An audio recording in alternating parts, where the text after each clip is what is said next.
Welcome to the Real Estate Espresso Podcast, your morning shot of what's new in the world of real estate investing. I'm your host, Victor Menashe.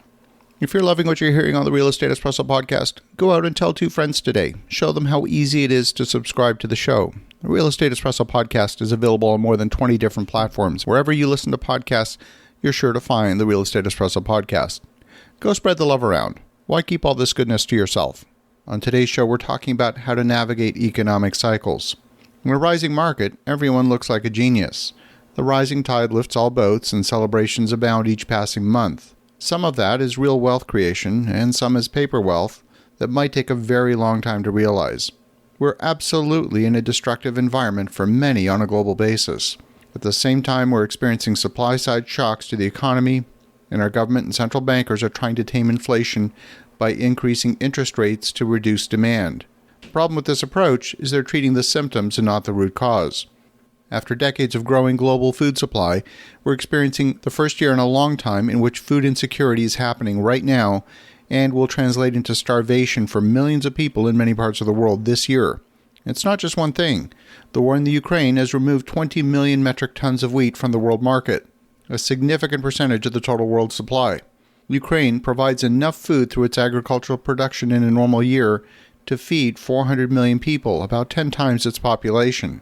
Part of the problem is the pathway to get the grain and the wheat out of the Ukraine is by sea through the Black Sea ports that are under naval blockade, and the waters around the Black Sea are heavily mined.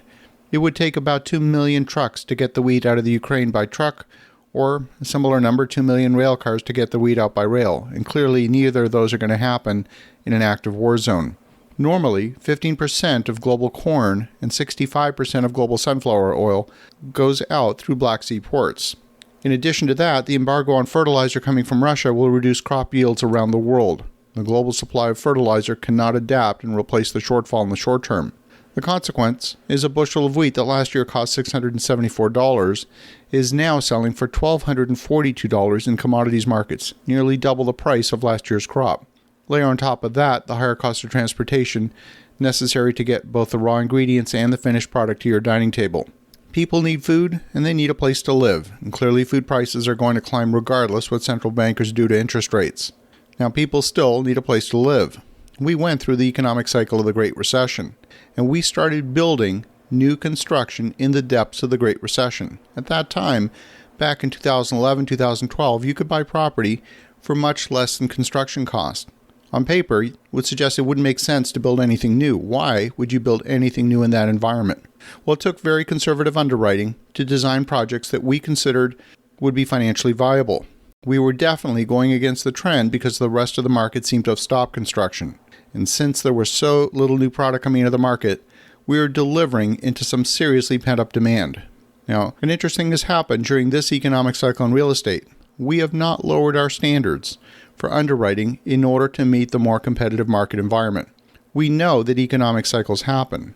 Cause might be unknown, the timing is unknown, and the depth is unknown, but you know there's going to be an upcycle and a down cycle.